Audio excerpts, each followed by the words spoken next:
Eh bien, salut à tous, ici Franck de What's Attitude et aujourd'hui nous sommes le dimanche 16 avril, il est 7h30 et il caille. On voit le soleil derrière qui commence à se lever, ça va être une belle journée je pense, contrairement à hier où on a eu de la flotte, une catastrophe.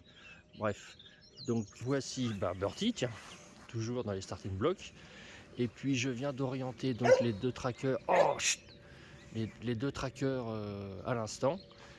Donc on voit qu'ils sont bien gelés, hein. C'est comme ils étaient en position horizontale, et bien forcément il y a de l'eau qui a stagné, donc elle a gelé. Voilà, ça pèle bien ce matin, hein. Ah ouais. Et puis donc cette vidéo va être sur la fabrication du cadre. Je vais enfin vous la faire. Donc on va aller dans le garage pour voir ce que ça donne. Donc c'est le cadre qui va aller sur ce support, hein, sur ce mât. Voilà. Et donc il fait beau en Normandie, pourvu que ça dure. Voilà. Allez, tout de suite dans le garage. Alors nous voici dans l'atelier. Donc vous remarquerez que j'ai dû ruser un petit peu puisque l'encombrement du bâti fait que c'est un petit peu embêtant vu la place que j'ai dans le garage. J'aurais pu très bien poser par terre le bâti, mais souder par terre, non, c'est pas top. Et puis en plus on peut pas bien voir ce qu'on fait, etc. Donc voilà. Alors, pour petit rappel, donc les tubes sont de section rectangulaire, ils font 120 par 60 mm, épaisseur 3. Ces deux morceaux font 4,50 m. Les deux traverses font 1,50 m. Celle de là-bas aussi. Et on est dans la même chose aussi dans le tube qui traverse. Donc ça, forcément, c'est les mêmes dimensions. Là, il y a deux morceaux de tube qui sont les mêmes pour le pivot, 2. Voilà, là on dépasse de 25 mm et là de 15. Ici il y aura un trou et un trou là. D'ailleurs on n'est pas bien, il faut que je ravance de 7 mm chaque côté. Sinon c'est à peu près ça le truc. Donc ici on a une première découpe laser que mon copain Franck de chez Épinette, société Épinette à Gisors, m'a découpé. Donc vous y voyez 8 trous. En face, il y a la même chose. Cette platine là sera soudée sur le tube et cette platine là sera soudée sur ce tube-ci. Donc ce sera démontable. Ce sera beaucoup plus facile pour un éventuel transport, donc une livraison. Voilà, la même chose ici, hein, forcément. Donc là, on est découpe laser en diamètre 12, si je ne dis pas de bêtises, et en face, on est sur un diamètre 6,7 pour du M8, 8,5 pour du M10. Voilà. Que je percerai une fois que je contre-percerai ce tube grâce à la platine et je ferai le taraudage. Voilà. Qu'est-ce que je peux dire d'autre là-dessus? Oui, par rapport à l'encombrement, c'est pas facile, mais je vais y arriver comme ça.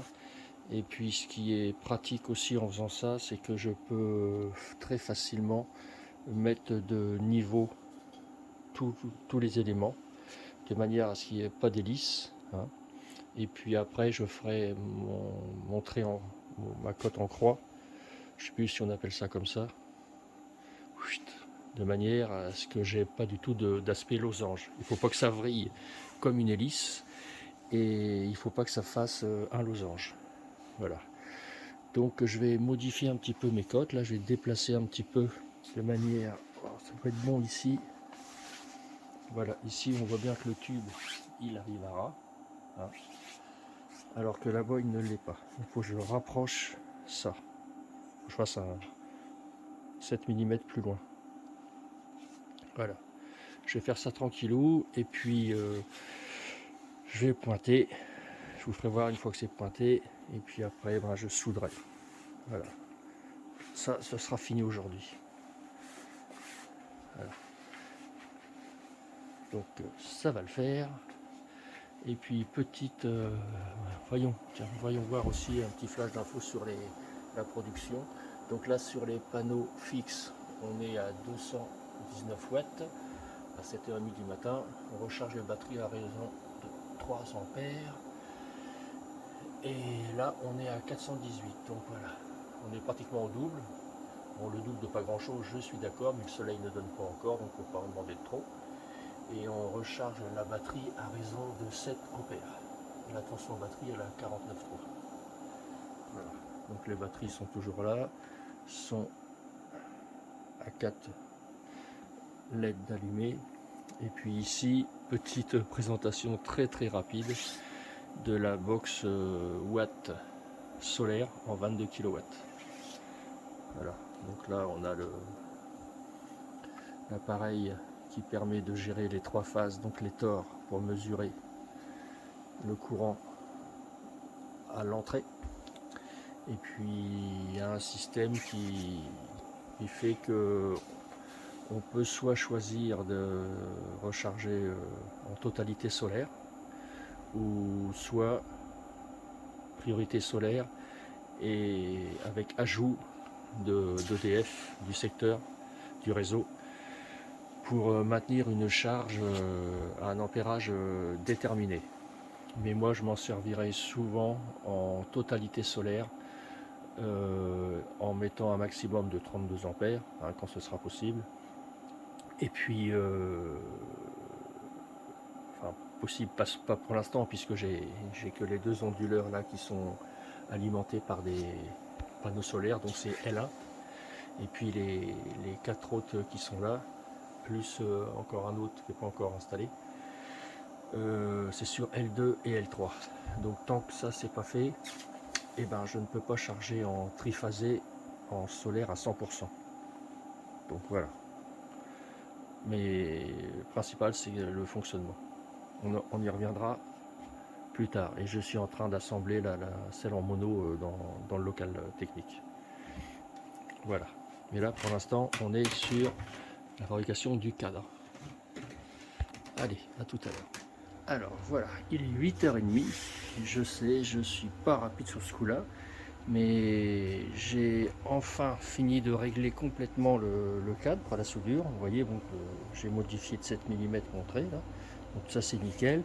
J'ai remplacé aussi mes cales en bois là, par des découpes laser qui m'ont pas servi jusqu'à maintenant, hein, c'était pour autre chose. Donc voilà, pour bien caler sur les 2 échelles le bâti, donc tout est de niveau, hein, tout est de niveau nickel. Alors voilà, je vais vous faire voir ce qu'on appelle une cote croisée, je crois. Donc vous voyez, j'ai mis le mètre ici et je mesure à l'autre bout là-bas. Donc en l'occurrence, j'ai 4800 pile poil. Et on doit avoir la même chose de ce coin-là au coin opposé là-bas. Et quand vous n'avez pas la même chose, il faut tout simplement faire comme j'ai fait, contraindre le bâti. Donc là c'est une sangle qui est à peine tendue, il n'y avait pas grand chose, j'avais 2 mm d'écart. Voilà, et ce qui fait quand vous tirez là-dessus, ça en fin de compte, ça rapproche et ça éloigne l'autre côté. Ce qui fait que là j'ai 4800 aussi bien de là à là-bas que de là à là-bas. Donc là, mon bâti est parfaitement perpendiculaire. Si bien sûr, toutes ces cotes-ci sont respectées. Et comme c'est le cas, c'est nickel. Donc là, on voit maintenant que ici, j'ai toujours 25 mm de dépassement, 15 de l'autre. Mon tube là, il est à ras. Hein. Et de l'autre côté, ça doit être la même chose. Voilà. J'ai 25 ici, 15 de l'autre. Le tube fait 100. Et le bout du tube il est à ras aussi ici. Voilà. Donc là c'est nickel. Je vais pouvoir pointer. Voilà. Et on va aller faire un petit tour du côté des onduleurs. Ici on a 781 watts de production. Et là on a 1770. Le double. On a le double de production. On charge à 32 ampères la batterie et là on est qu'à 14 ampères. On va aller faire un tour dehors pour voir ce qu'il en est niveau ensoleillement pour qu'on comprenne bien. Allez, à tout de suite. Alors, nous voici dehors. Birdie toujours prête bien sûr à jouer. D'ailleurs, on va lui faire un petit shoot. Merde, pas terrible. Alors voilà, on a le soleil mais qui est masqué quand même par des nuages fins, pas très épais quoi. Pour ça qu'on a quand même du soleil qui passe. Donc c'est pas encore le top, hein. Mais bon c'est pas mal. Si ce temps, vous voyez on voit bien les nuages un peu laiteux. Donc si ce temps persiste, ça va pas être mal. Et là bon on est dégelé, hein. On est dégelé. C'est nickel. Voilà. Vous pouvez remarquer que j'ai fini les tranchées et l'enfouissement des gaines. Il me manque uniquement les terres à raccorder avec des trucs spray là. Parce que là je suis raccordé directement comme ça. Donc c'est pas trop la réglementation. Donc voilà.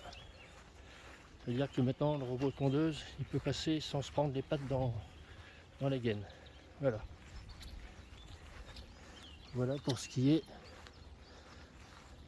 de mon installation photovoltaïque qui comprend, y compris les deux trackers, 36 panneaux de 330 watts crête. Ce qui me fait 12 kW à peu près. Et je les ai déjà tirés. Preuve à l'appui photo sur les deux onduleurs, j'avais 12 kg. Voilà, ils étaient au maximum de leur capacité. C'est pour ça que j'ai racheté un autre onduleur pour mettre sur L1. Il y aura donc sur L1, il y aura 3 onduleurs, sur L2 2 onduleurs et sur L3 2 onduleurs. Voilà, un petit œil sur la structure par l'arrière. Voilà. Allez, moi je vais aller pointer. Et bien voilà, c'est pointé. Là, la Y qui va pas tarder à charger.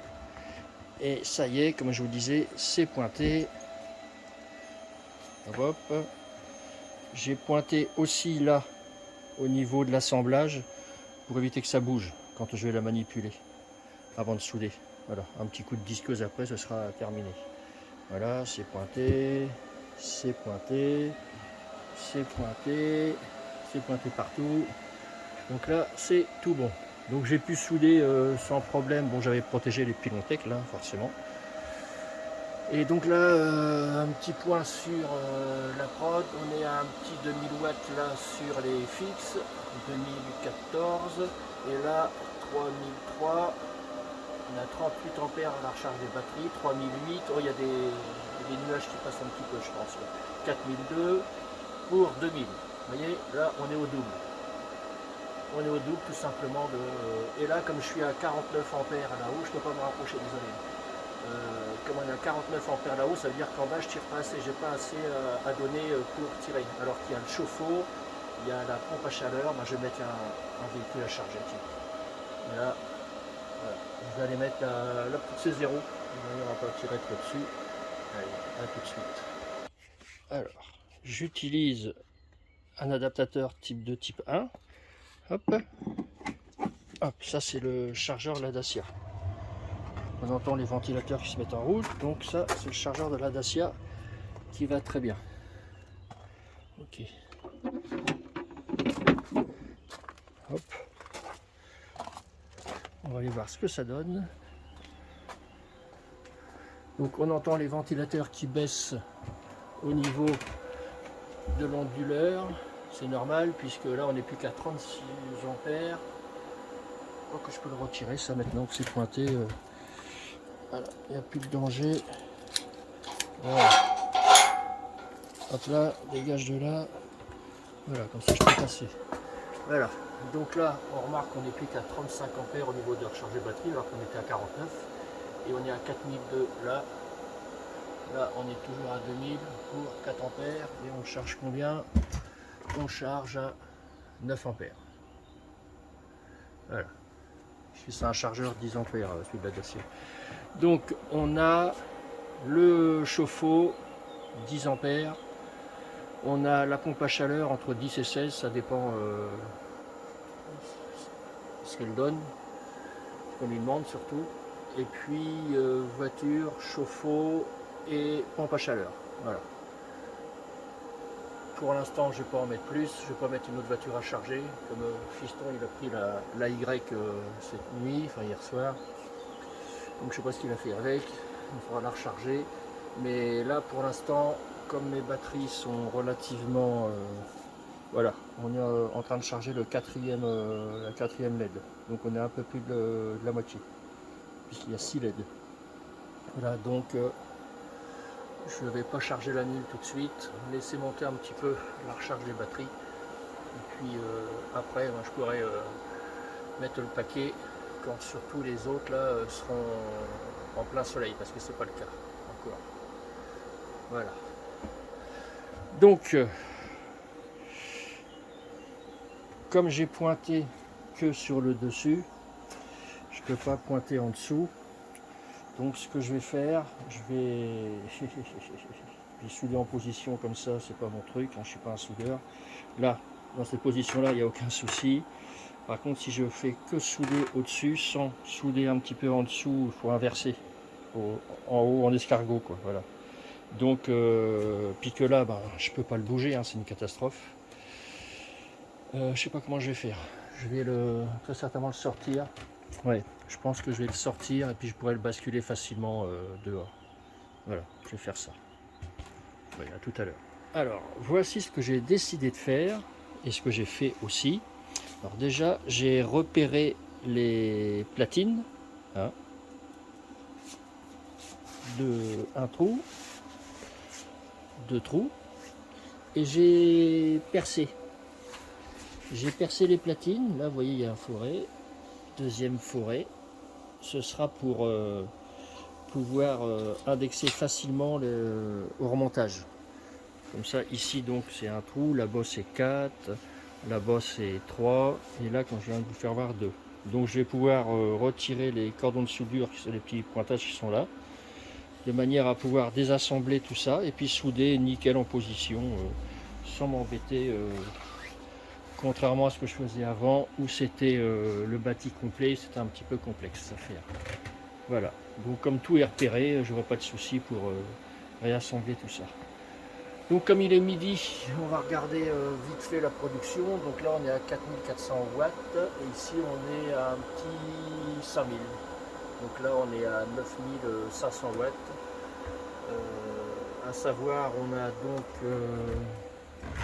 2 fois 10 ampères. Donc là c'est 0 charge en 10 et puis la Dacia aussi. Le chauffe-eau toujours 10 ampères et puis la pompe à chaleur. Bon, donc c'est pas trop mal. Et le soleil est un peu filtré, c'est un petit peu filandreux le ciel. Voilà. Voilà. Allez, la prochaine vidéo ce sera une fois les éléments du bâti soudés et prêts à être assemblés. Alors voilà, nous y sommes. Le cadre en 4 parties est fini de souder. Ces platines là se sont pas trop déformées, ça va. J'ai passé un petit coup d'après à la bombe sur les contacts, de manière que ce soit pas l'acier libre à l'air, même si ce sera assemblé. Puisque là, en fin de compte, pour des raisons de praticité, je vais peindre le bâti assemblé. Ce sera plus pratique sur son support. Vous verrez ça. Donc bah là, c'est tout bon. Je vais mettre cette première partie là sur le support, puis après on viendra visser celle-ci. Voilà. Donc j'ai meulé les soudures un petit peu histoire de faire plus joli. Et puis voilà.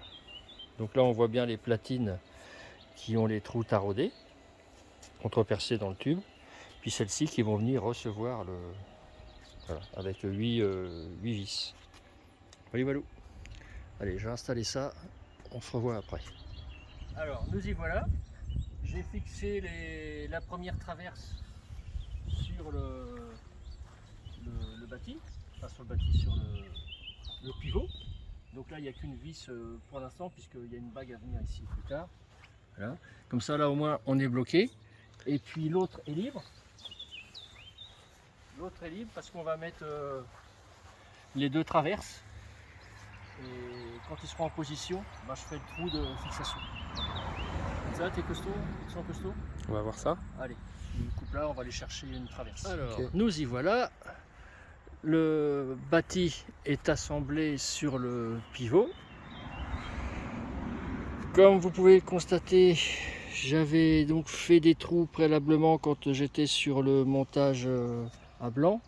Donc là, impeccable. J'ai pu brocher ça. Ça, pareil. Répéter sur toutes les semelles. Donc je suis perpendiculaire, je suis nickel. Donc là, j'ai mis que 2 vis sur les 8. Puis comme ça, la peinture pourra aller un petit peu partout. Voilà, je vais protéger ici un petit peu, de manière à pas mettre d'après dessus. Après la peinture, c'est moins grave. Voilà, donc c'est nickel. Donc comme ça, je vais pouvoir peindre comme ça. De l'autre côté, pareil. Puis après, je retourne. Et puis je peins là comme ça. Je me mets à l'intérieur. Donc ça va être nickel. Ça va être pratique. Voilà. Voilà. Le premier mouvement de ce tracker là, et voilà, on fait attention bien sûr, faut pas se le prendre à la tronche. Pour moi c'est bon, il fait toujours beau. Je crois qu'on va avoir un record de production aujourd'hui. Voilà, allez, à tout à l'heure après la peinture. Eh bien nous y voilà, nous sommes samedi 20 avril, il est 9h du mat et on a un super soleil encore une fois. C'est pas rien, ça pète. Donc eh bien voilà, ça y est, nous y sommes. Hein. Comme je vous ai dit hier dans la vidéo, ça s'est pas trop mal passé. Un petit peu de vent pour peindre, mais bon, ça a été. Et puis vous voyez là, je suis en train de mettre les vis inox avec les rondelles. C'est parfait. Voilà. Et puis ça va très bien. Hein. C'est pas trop mal mon affaire là. Ça se passe pas trop mal. Tout baigne. Voilà. Vous pouvez voir, tout va bien. Hop. Ça fonctionne. C'est vraiment pas dur du tout. Là, c'est l'indexation qui est doublée hein, en attendant la motorisation. Voilà, donc ça risquera pas de plier. Tout est ok. Donc là, on voit tout de suite que les vis qui sont pas des vis pointeaux inox mais acier, on voit tout de suite que ça met de la rouille, c'est caca. Voilà, on va changer ça. Voilà le topo. On va en profiter une dernière fois pour aller, il y a du vent un peu ce matin, pour aller voir, là comme vous voyez les trackers sont inclinés plein est, on va aller voir ce que ça produit par rapport au panneau fixe. Allez, à tout de suite. Alors, nous voici dans le garage. Donc là, les batteries, elles sont en train de recharger. Elles sont au 3e cran, le 4e clignote, donc ça veut dire que la 4e capacité de la batterie charge. Donc là, voilà. Alors, sur les panneaux fixes, donc il est 9h15. Hein, on est à 1400 watts. On charge pas grand chose. On charge pas au niveau des batteries, si un petit peu. Parce que là, on tire 1,3 kg. Il faut dire aussi que on est en train de charger à 6 ampères. Là, c'est 0. Allez, c'est la fin. Et puis là, 5 ampères au niveau du chauffe-eau électrique. Donc c'est pour ça. Voilà. Donc on a 1400 watts. Et puis sur les trackers, bon, on est à 3500, 4000.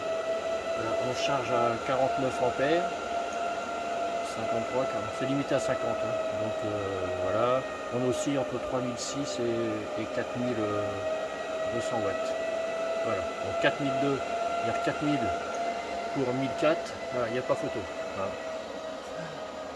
Et c'est depuis ce matin, on produit, là il est 9h15, bah, à 8h ça commence à produire. Bah, on va le voir tout de suite. On est à combien là?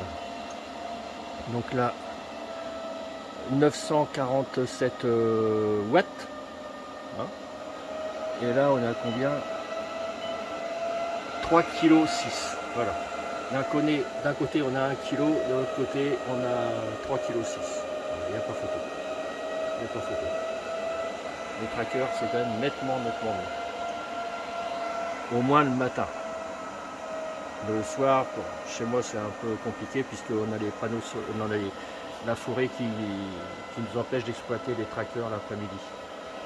Toute l'après-midi. Voilà.